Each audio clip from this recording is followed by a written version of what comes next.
Hello, this is BugPowderDust. Thank you once again for joining me for more World of Tanks replays.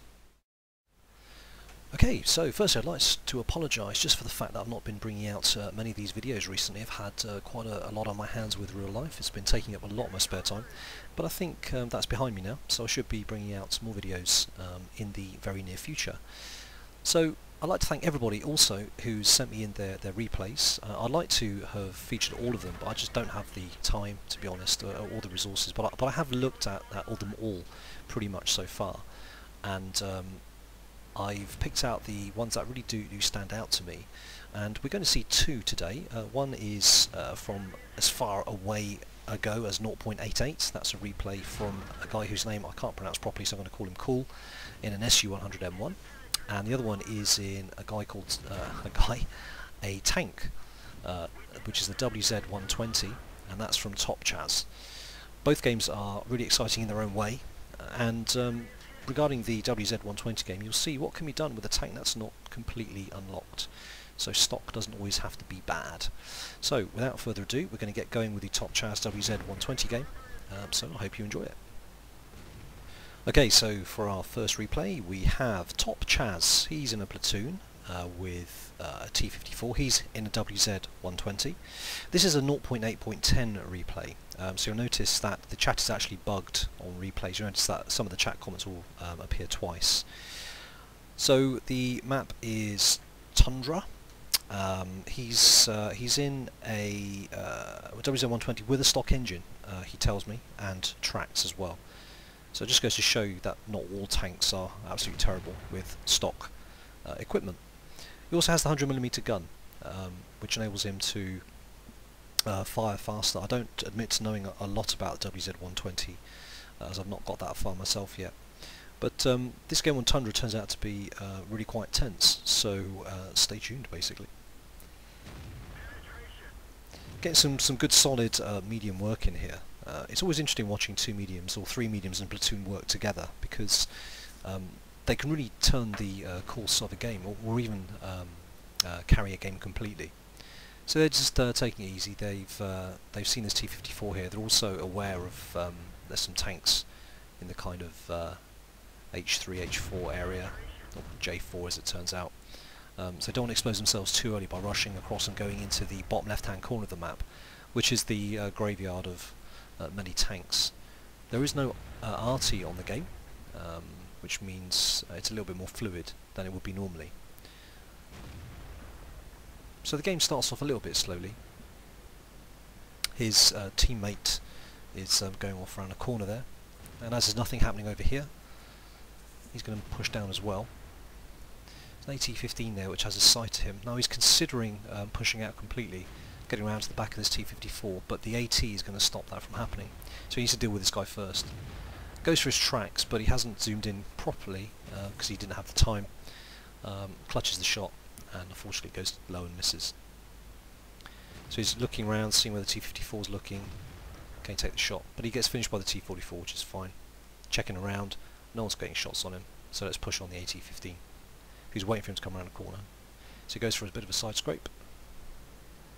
Works out he can actually get a shot on. The AT-15 fires and bounces. And he gets a good solid hit. The 100mm gun, for those who don't know, like myself, I'm just trying to show this, is 215 pen, 320 average damage, so it's quite respectable. I'm guessing the armour's not great. So he pushes up. The AT-15, as I'm sure you're all probably aware, got very heavy frontal armour, but is very slow, as you'd expect heavy tanks to be, and these two mediums can make very light work of it if they're acting in concert here, which they are. So far so good, nothing too spectacular, just a pair of competent medium tank drivers doing their thing, and this flank looks like it's pretty much won. He's squeezing the enemy in on all sides now. So as they push up towards the cap here, T-25-2 gets in the way. And it's going to be dispatched. Now his teammate there, his platoon mate, takes two big hits from the side here, and that area in the bottom right hand corner of the map is prime tank destroyer country. Now they have two Jag Tigers, and Topchaz just bounced a shot there, potentially from one of the Jagdtigers. There we go, so one's been lit up there in the distance, as you can see. And it's one of the Jagdtigers, so he probably did a smart move by not pushing up there. But to be honest, trying to cap at this point would be stupid, and going after TDs at this point would be stupid as well. They've got tanks in the middle that they need to take down. This Carnarvon's out in the open. Takes a big hit from the IS-8, approximately 400 there, but this Carnarvon's tracked and needs to be finished. Let's work on these tanks one at a time. His platoon mate's now down, so he no longer has his platoon mate to back him up to coordinate with, which is a shame. Don't know what IS-8's doing. He's facing two tanks, he's pushing out way too far. Patience though. IS-8 is not very heavily armoured, it's more of a heavy medium. Big gun, not a bad tank, but one of its big problems is its lack of gun depression.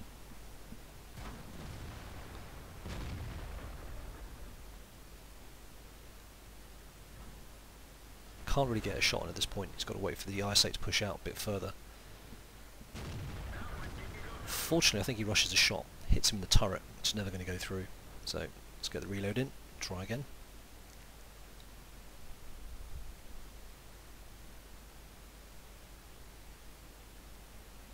There, pushes out way too far. Okay, so this leaves 3 tank destroyers versus 1 heavy, 1 medium, sorry, 2 mediums as well. But 2 of the mediums certainly have not great armour. The Jagdtigers are very heavily armoured with a gun that kicks like a mule. Panzer SFL5, Panzer Waffle, does about 500 damage per shot, but as you can see there, he's definitely a one-shot, 95 hit points left. So let's try and see if he can get a shot on here, which he can't. And this sort of situation, I don't know about you, but I certainly hate where you're in a kind of a lightly armoured tank, you're pretty much a one-shot for the tanks you're facing. They're heavily armoured, they're dug in, and they're tank destroyers. So this is where it gets a little bit tricky. So there's a bit of a lull here in the replay, so I'm going to pause and then come back to it shortly. So there we go, so the AMX 5120, also on incredibly low health, is now facing a full health Jagdtiger. And he's getting cover from the Panzer SFL5 over there, which means he can't really go south of the kind of EF line. However, the Panzer SFL5 exposes himself, presumably by firing, and the AMX takes him out, which is great. So it's 3 versus 2, but the Jagdtigers are both on full health. So this could be problematic. So what Topchaz decides to do is he's going to go around, he's going to help the AMX by approaching the Jagdtiger from the back. So he's just trying to work out the best way of getting down in a hurry.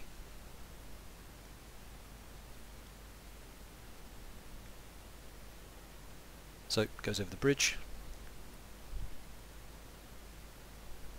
As you can see there now, the second Jagdtiger's appeared behind the AMX. But he does have that ridgeline and the rocks there to kind of help him. So he's told the Jagdtiger he's going to go behind. Sorry, he's told the AMX he's going to go behind the Jagdtiger to the north. But unfortunately, the AMX dies. Not entirely surprising, because that's a tough thing to be fighting 2 Jagdtigers like that, especially when they've got position on you. And he somewhat unfairly gets moaned at in chat by the Carnarvon. Which leaves 2 medium tanks now, facing 2 heavy tanks. If it was, sorry, facing 2 tank destroyers. If it was 1 tank destroyer, 1 Jagdtiger, this shouldn't be a problem. Mediums can just run rings around the Jagdtigers, not a problem at all. But when there's 2 of them. So the A44 is capping, which is probably a smart move, because what he's doing is he's basically drawing them out, and it allows Topchaz to get an excellent side shot into these 2. One at the back decides to ignore him and keep on moving up the slope. I don't think that was such a good idea personally. I think he should have just bought the other one time, and also turned frontally onto Topchaz so he wouldn't be able to penetrate him so easily. But never mind, he makes his choice, and it allows Chaz to get 3 hits on him. So the A44 at this point is still capping. Personally, I think he should have got out of there. He would have been more used to Topchaz by splitting their attention. So Chaz is telling him to try and track them, but it's all too late. So he does it himself. Tracks him, tries to get another couple of shots in, and they've got a lot of hit points. They've got 1,800 hit points each. So he decides he can see the other Jagdtiger charging for him, so he does the smart thing and back off. You get rammed by one of those things, he's going to take a lot of damage. So he backs off, but unfortunately now you've got the situation where they could come from either side of him. Is it from the front? Is it from the back?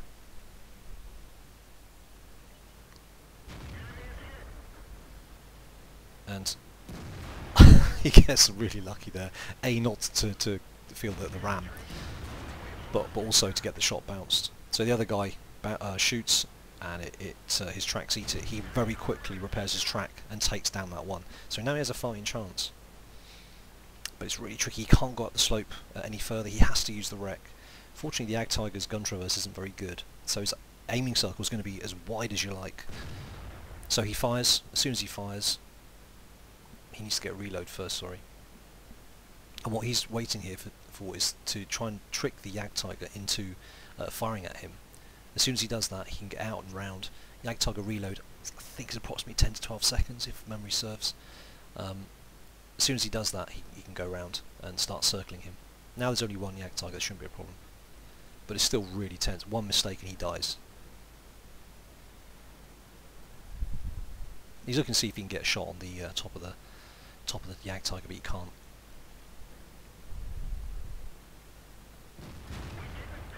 So they both fired. He bounces, the other guy bounces. So now all he has to do is circling. He's got all the time in the world now. This guy cannot turn quickly enough. He's in water, and that really slows down traverse. And boom, that's it. He kept his cool, and he knew exactly what he was doing. Very well played from Topchaz in the WZ-120. Let's have a look at the end of game stats. So here are the end of game stats for Topchaz. Had a great game, got a mastery badge on the WZ-120, which I can imagine probably isn't very easy given that it's a fairly popular tank. 4,176 experience, that's times 2, which is very respectable indeed, and 76,000 silver there. Team score, he came top in damage by a considerable amount, 5,626 damage, and also by XP, by XP as well. So great game from Topchaz. I mean, if you organise it by damage, there's his platoon mate. His platoon mate did a reasonable amount, but obviously died early, which is a shame. On the enemy team, the IS-8, even though he was caught out in the open like that, and I don't think played brilliantly towards the end, he still did a lot of damage and made a contribution to his team. The detailed report, 23 shots fired, 21 direct hits, 19 penetrations, so most of his shots counted absolutely. 5,626 damage. He potentially received 3,950. Now I know with patch 9 that's been changed to shots bounced by armor or something similar, so I don't know whether this includes the damage that actually penetrated or whether this is just damage bounced. I think it includes damage penetrated as well, but nonetheless that's still quite an impressive figure for a tank that's not massively armoured. 845 assistance, 76,000 silver, and 64,000 silver made, giving him a really nice amount of experience, 2,088, or unadjusted 1,392, so that was absolutely fantastic. Well done to Topchaz, really good game, very tense, and kept you cool at the end, which is really what counts, and carried that game, so well done there. Let's move on to the next replay. For our next game, this is going to be slightly shorter. We join the player called Kuolemankylvaja, which I've made a complete hash of that, I'm sure, so I'm just going to call you Cool because it's going to be that much easier for me and less painful for you. So Cool is in an SU-100M1 Russian tank destroyer, tier 7, and the battle so far has been fairly solid. Quite a bit of camping with a TD, as you'd expect, but he's been keeping his eyes open. He's dealt some damage, he's got a kill. One of his platoon mates is dead, the other one is still alive. Unfortunately, it's been one of those games where you do really well, you fight, you hold your flank, and the flank has absolutely has been won by you. You've been putting in some good fire, supporting the rest of your team. Then you look up at the mini-map and you see that the rest of the team has all pretty much died. So we're in a situation now where about 7 minutes into the game, it's 7-12, there's just 3 of them left, and there's 7 left on the enemy team, including an artillery. So let's pick up the story from here.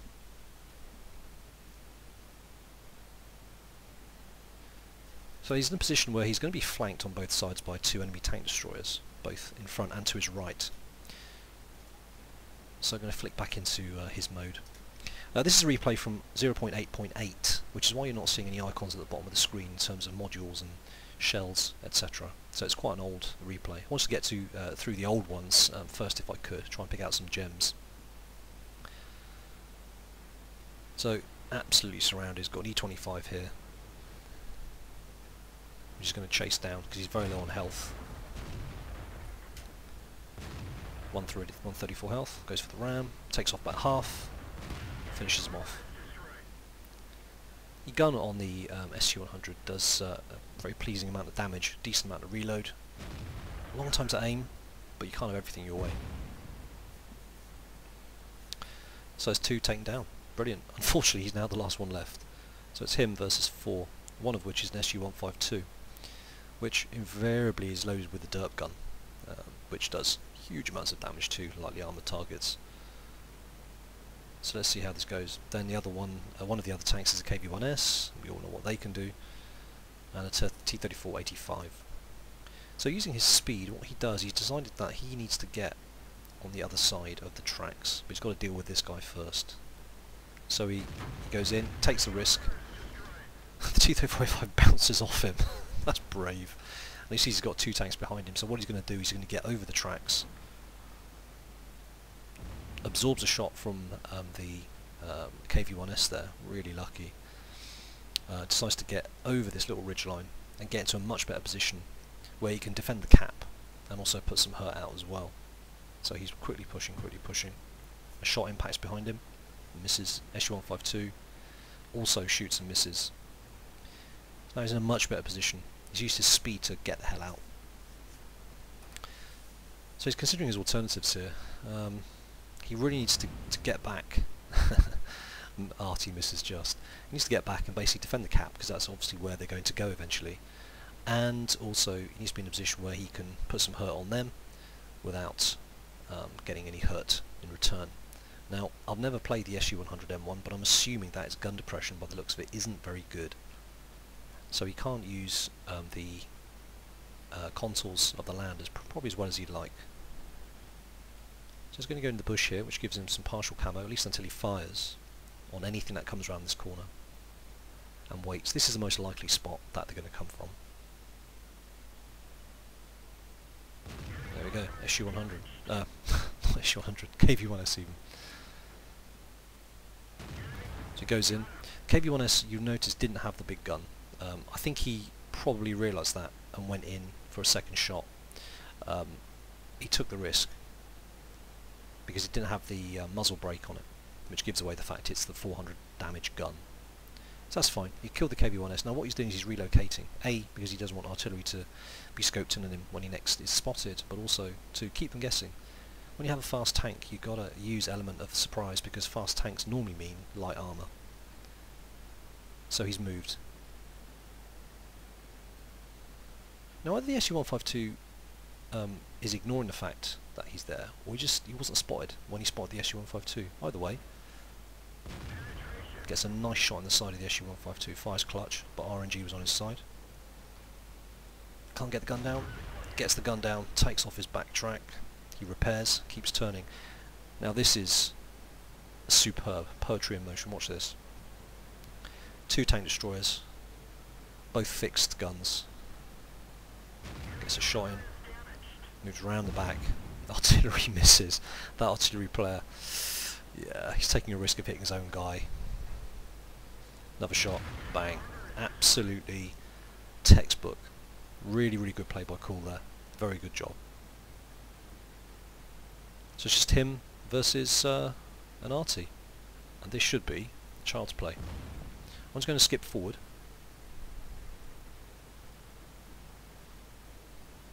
And here we have the Arties lit up. He shoots him, sets him on fire, and finishes him. So that's extremely well played from Kuol. 7 kills. He saves the team from absolute certain death there, fighting against the odds. So very well played to Kuol. Let's have a look at the end of game stats. Here are the end of game stats for Kuol.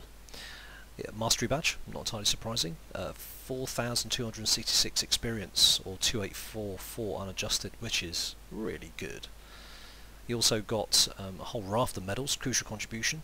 His platoon, so him and his platoon mate destroyed at least 12 of the enemy team. He killed 7, I think it was, and 3, 6, 7, yep. And his teammate must have killed the other 5. So let's have a look. 4. Oh, sorry, there was 3 of them, and 1 for the 2002 DB, who died before I started the video as well. Steel Wall, which is pretty impressive considering it's a tank destroyer that's not got the heaviest armour. Top Gun, obviously, and Kuolemankylvaja's medal, which was very well deserved there. So you can see he put a load of hurt on a lot of the enemy team there. His back was right against the wall, and he dealt with it so well. Let's have a look at the team score. Dished out 3,000, almost 3,700 damage, which was double the person in second place. In terms of XP, 1422, again over double the person in second place. It was the so the 25 on the enemy team. There was a platoon of them. They both did very well. In terms of detailed report, 25 shots fired, 18 hits, 18 penetrations. So every shot that hit went in. Very good. Potential damage received 1940, including a lot of bounces, obviously. 47,000 silver. He did use presumably a lot of premium, although you couldn't see that on the game itself. But it leaves with 11,000. But it's not about the silver; it's about the XP and the fun had in playing a game. Very respectable XP shown as well. So well done to Kuol. I'm not going to try and pronounce your name properly because I'll just mangle it. Well, that's it from me. I hope you've enjoyed those 2 replays as much as I did making them. Hopefully I will catch you again soon, maybe with a video of my own, in terms of gameplay anyway, as I've had a little bit more time to play. So stay safe out there, and I will catch you next time. Thanks for watching.